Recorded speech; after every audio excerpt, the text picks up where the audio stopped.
So now, dito naman sa mother bead, bago tayo mag-start, no? Dito sa mother bead, meron ding mantra to. Nam Chintama Nirupam na may paramagati, that refers to the holy name. Hare Krishna, Krishna Krishna, Hare Hare, Hare Rama, Rama Rama, Hare Hare.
Hare Krishna.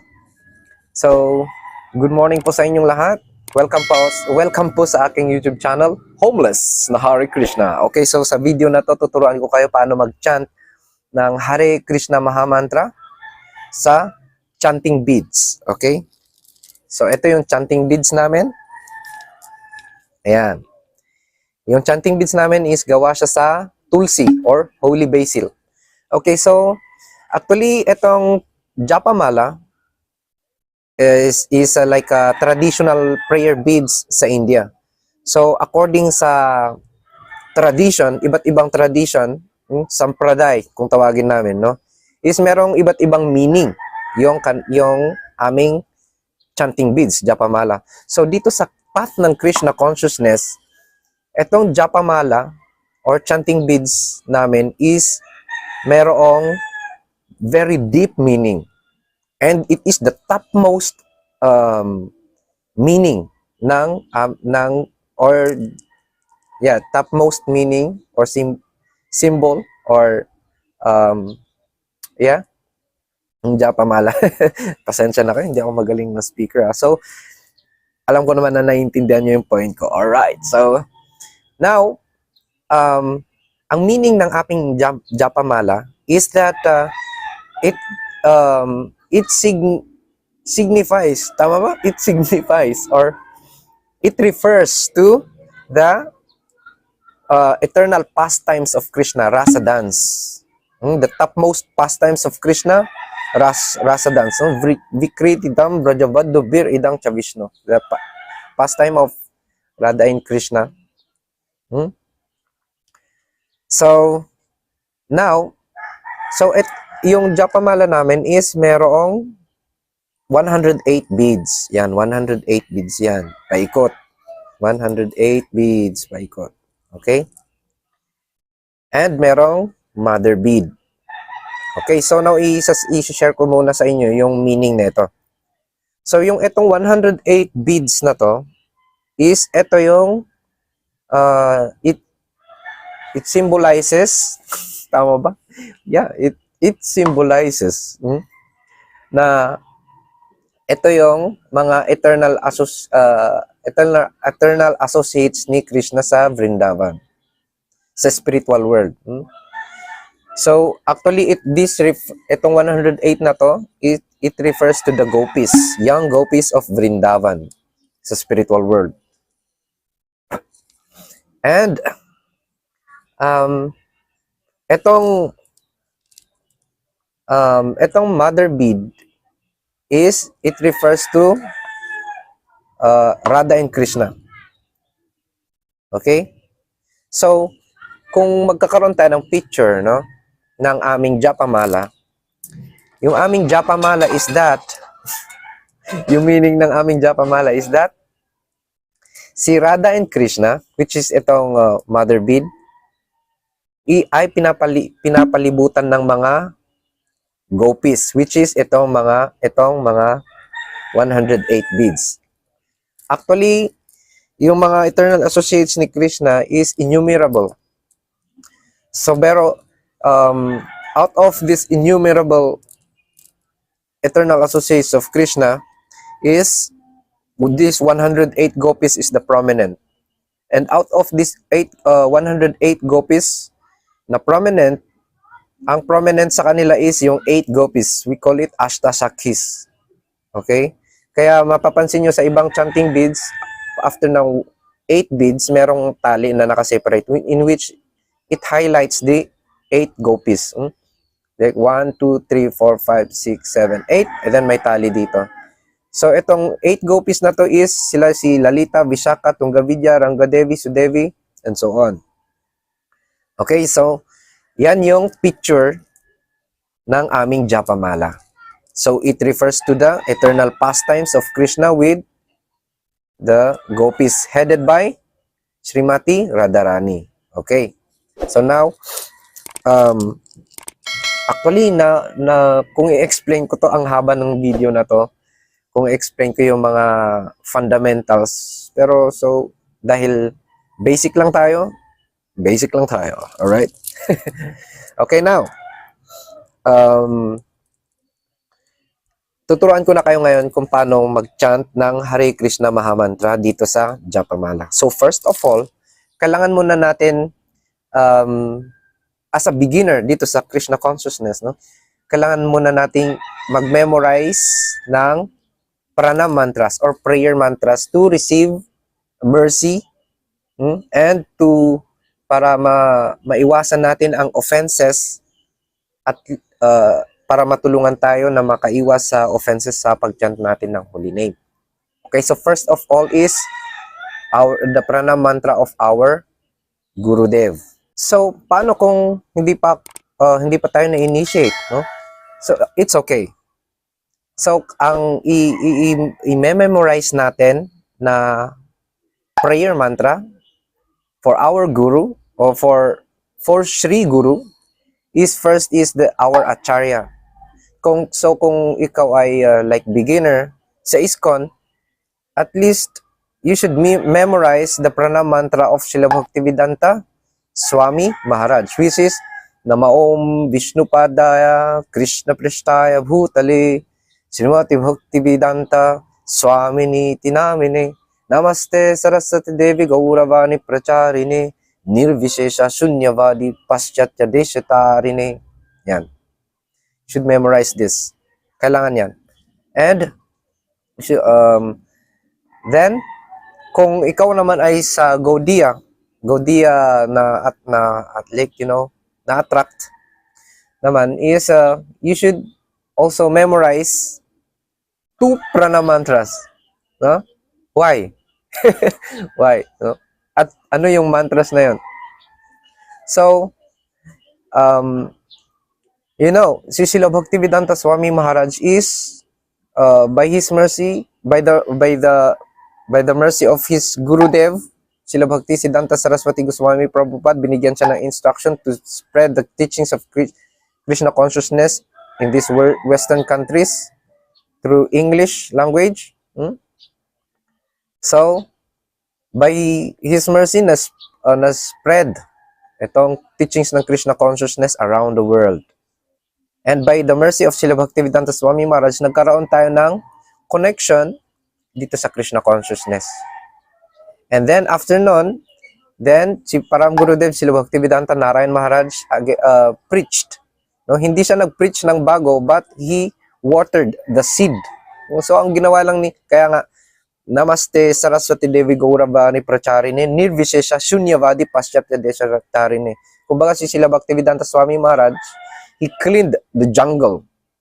Yung mga grass, wild grass, yung mga kinat niya, lininis niya at finilter niya yung lupa at nagtanim siya ng mga seeds. This is called Bhakti Lata Bij, the seed of Bhakti. And then makikita ninyo sa buong buhay ni Srila Bhaktivedanta Swami Maharaj is Shunyabadi, Nirvishesha Shunyabadi Paschatya Deshatarine. I-cut yung mga yung mga philosophy ng Voidism, atheist, Mayavadis, and so on. So hindi siya nagkaroon ng time to reveal yung teachings talaga ng ating six Goswamis ni Sri Chaitanya Mahaprabhu, which is Rupa Nuga Bhakti. Okay? So now, si Param Gurudev, Srila Bhaktivedanta Narayan Goswami Maharaj came and watered the seed. So, yung now makikita natin yung seed na to is completely blossomed. No? Makikita natin ang dami ng mga sannyasis, no? Those who are preaching this the teachings of our Goswamis, especially the teachings of Srila Bhaktivinoda Thakur, Srila Vishwanath Chakravarti Thakur, like this. And also the teachings of Srila Bhaktisiddhanta Saraswati Goswami Prabhupada, yung totoong teachings ng the pure teachings of Krishna consciousness, the pure teachings of Rupa Nuga Guru Varga. Okay, so alam ko, sorry, pumipiyok pa, no? Alam ko, medyo iba na yung parang fundamentals na to, but you should hear. Kahit sabihin na natin bago lang kami, pero hindi namin naintindihan.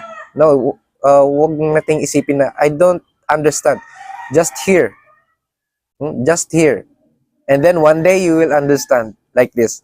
Okay, so now, so sa mga beginners, no, sa Gaudiya map, no, at least you should memorize the pranam mantra of Srila Bhaktivedanta Swami Maharaj and Srila Bhaktivedanta Narayan Goswami Maharaj, no? Okay, so nabanggit na natin yung pranam mantra ni Srila Bhaktivedanta Swami Maharaj. So now, ibabanggitin lang natin yung pranam mantra ni Param Gurudev Srila Bhaktivedanta Narayan Goswami Maharaj. Actually, marami to, mahaba, marami siyang pranam mantras, but doon lang tayo sa isa lang. Okay? Namaom Vishnu Padaya Radhikaya Priyatmane si Srimad Bhaktivedanta Narayan Itinamine.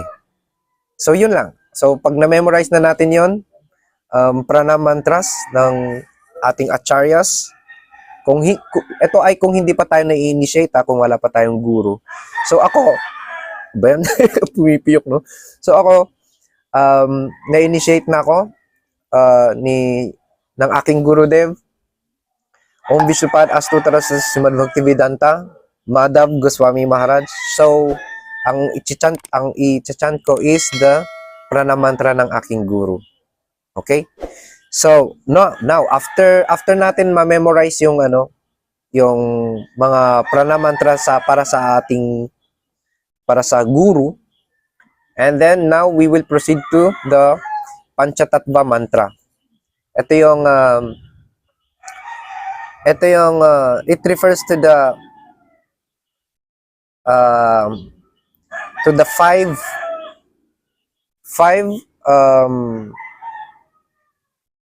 manifestation or 5 forms of Sri Chaitanya Mahaprabhu, in which he performs this, in which he showers mercy in the form of his performing his pastimes as Sri Chaitanya, as a devotee that is called the Gaura Lila, the pastimes of Sri Chaitanya Mahaprabhu. So ito yung mantra, no? Sri Krishna Chaitanya Prabhu Nityananda Sri Advaita Gadadhar Srivasadi Sri Gaura Bhakta Vrinda. Okay, so first is Sri Krishna Chaitanya. That is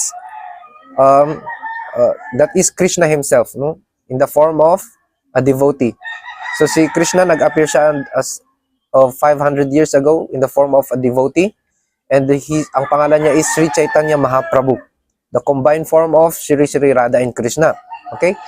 So now that Param Tattva, that supreme absolute truth, Shri Krishna, the supreme personality of Godhead, Shri Krishna Chaitanya Mahaprabhu is like sabihin na natin, nag-expand siya in the form of acharyas and in the form of devotees and also the Vaishnavas. Okay? So actually, itong Panchatattva is very high topic. Pero as a beginners, we just memorize it and kasi kailangan natin yan. Without the mercy of this most Audarya Madhurya, magnificently merciful Sri Krishna Chaitanya Mahaprabhu and his eternal associates, then we can never chant the holy name purely, in which reveals the eternal pastimes of Krishna with the gopis.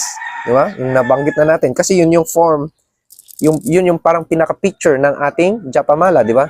So, by the mercy of the Panchatattva and our Gurudev, di ba? Kaya sabi ko, kailangan natin banggitin muna yung guru ng ating, yung prayer mantra ng ating guru. No? So, without the mercy of Guru and the Panchatattva, we can never have realization, or we can never have a vision, transcendental vision of this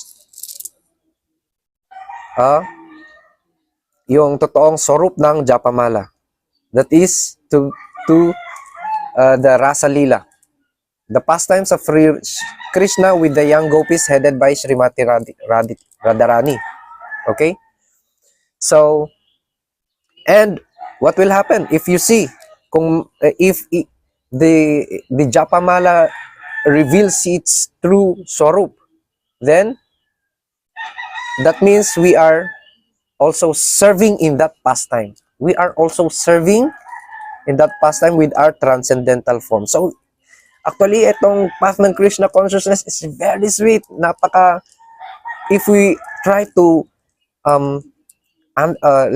to study yung philosophy ng Krishna consciousness, it's very, very sweet. So, ayan. Pasensya na kayo. Ang haba ng explanation, pero kailangan talaga. Okay?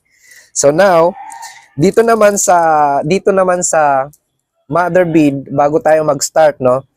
Dito sa Mother Bead, meron ding mantra to, in which is related doon sa pinaka form ng ating Japamala. That is the eternal pastimes of Krishna, and also the prayer mantra for the holy name, which is yun yung i-chant natin dito sa every bead, ng chanting beads.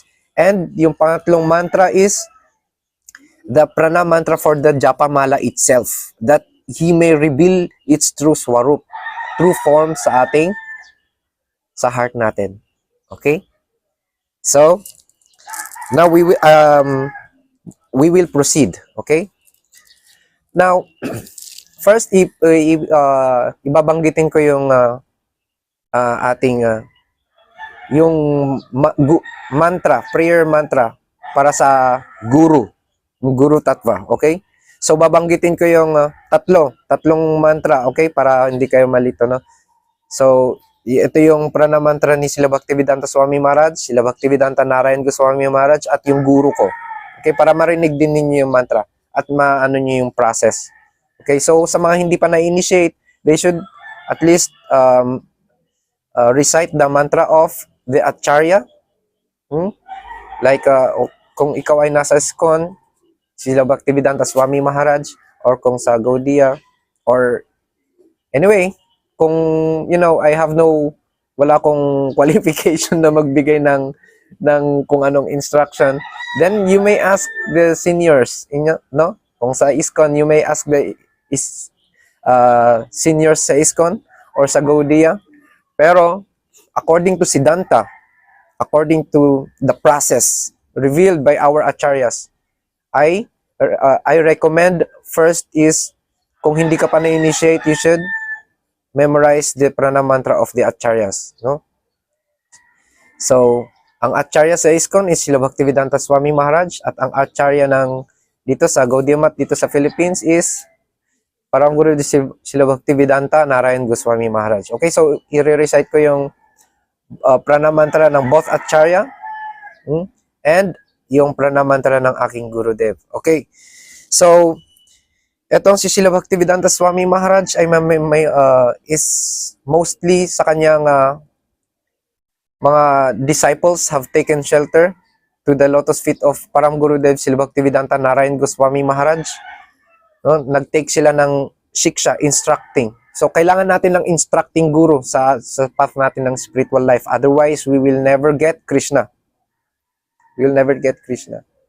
So, kung wala tayong, kung yung Diksha Guru is, you know, like somehow nag-disappear na, then wala tayong masyadong instruction, then we should take Shiksha. Instruction. Kailangan natin ng instruction. In which, by following that instruction, how say,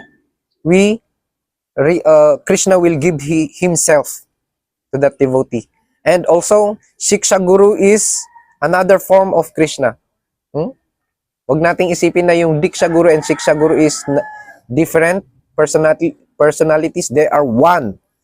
The Diksha Guru is the Rup or form of Krishna, and the Shiksha Guru is the Swarup or the nature and characteristic of Krishna. Okay? So now, I will proceed. Then after ko i-chant yung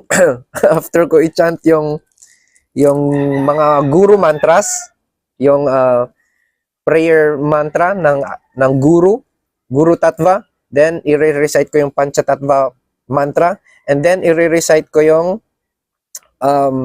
prayer mantra dito sa mother bead, para dito sa mother bead. Okay? So now, hindi ko na i-ano para makita ninyo. Madali lang naman. Ito, madali na lang to sa part na to.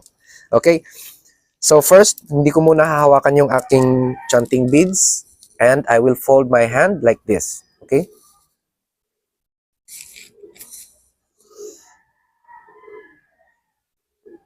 Namaong Vishnupadaya Krishna Prashtaya Bhutale Srimati Bhaktivedanta Swamini Tinamine Namaste Saraswati Devi Gauravani Pracharini Nirvishesha Shunnavadi Paschatya Deshatarine Namaong Vishnupadaya Radhikaya Priyatmane Sri Srimad Bhaktivedanta Narayan Itinamine Namaong Vishnupadaya Guru Prashtaya Bhutale Srimati Bhaktivedanta Madhava Itinamine Sakshat Guru Seva Murtaye Shabda Brahmani Pratistitaha Patita Pavancharitraya Narayanan Priyo Namaha Shri Krishna Chaitanya Prabhu Nityananda Shri Advaita Gadadhar Srivasadi Shri Gaura Bhakta Vrinda. Okay? Tapos na yung guru and yung panchatattva. And now, we will proceed to the Japamala. Okay? So, hawakan natin ang ating Japamala with our middle finger. Huwag natin gagamitin itong pointing finger because ito yung simbolo ng anger. No? Ikaw! So, okay yan. Ganyan ha. Yan, ganyan. Thumb and the middle finger. Okay? Hawakan niya yung mother bead. Okay? Now, etong dalawang fingers na to, ito yung natitirang dalawang to, is ito yung support naman. Yan yung hahawak dito sa chanting. Yan, ganyan, di ba? Okay, so, i-recite na natin yung ating pranam mantra dito sa mother bead.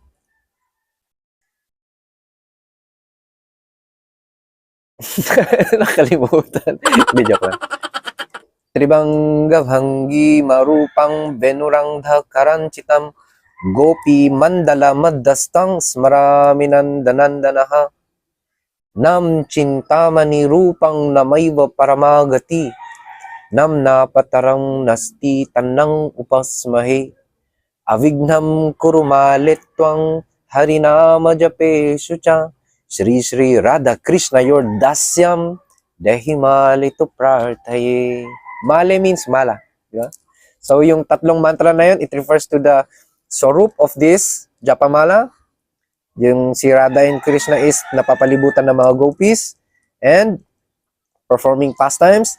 And yung second mantra, Nam Chintamani Rupam na may paramagati, that refers to the holy name, the Hare Krishna Mahamantra, prayers to receive the mercy, which is the topmost achievement.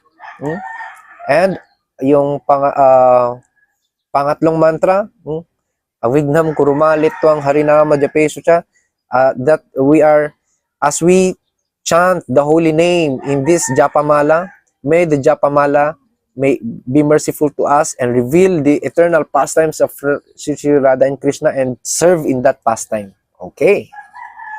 So, ano yung Mahamantra? Alam ko na, kabisado na yan. Hare Krishna, Krishna Krishna, Hare Hare, Hare Rama, Rama Rama, Hare Hare. Okay.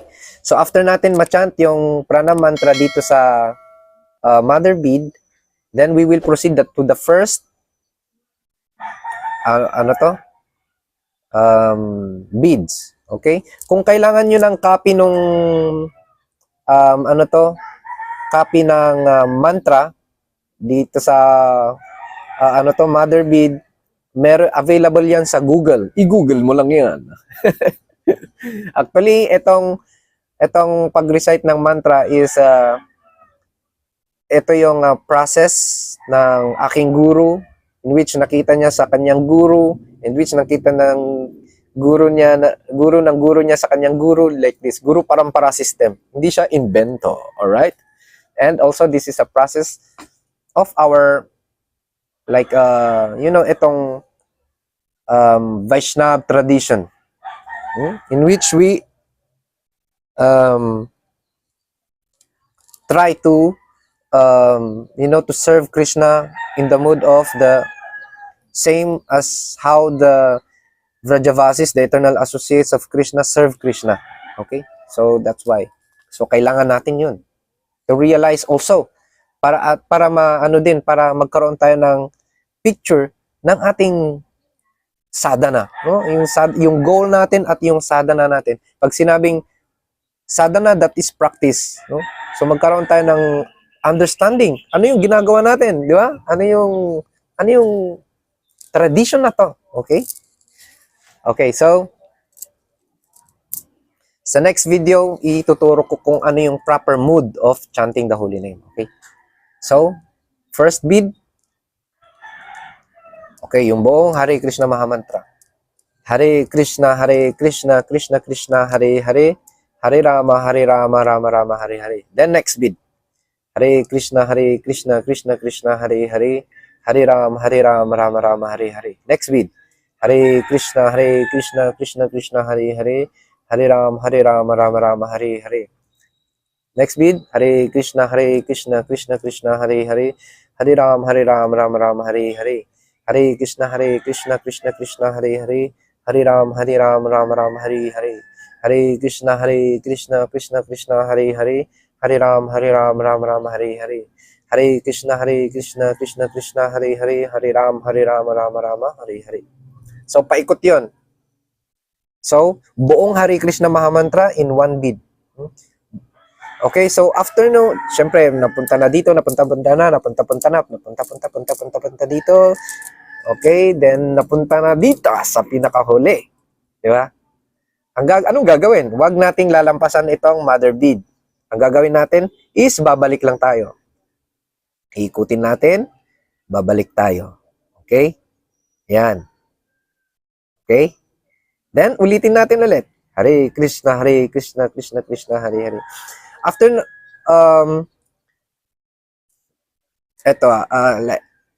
sorry, nakalimutan ko explain.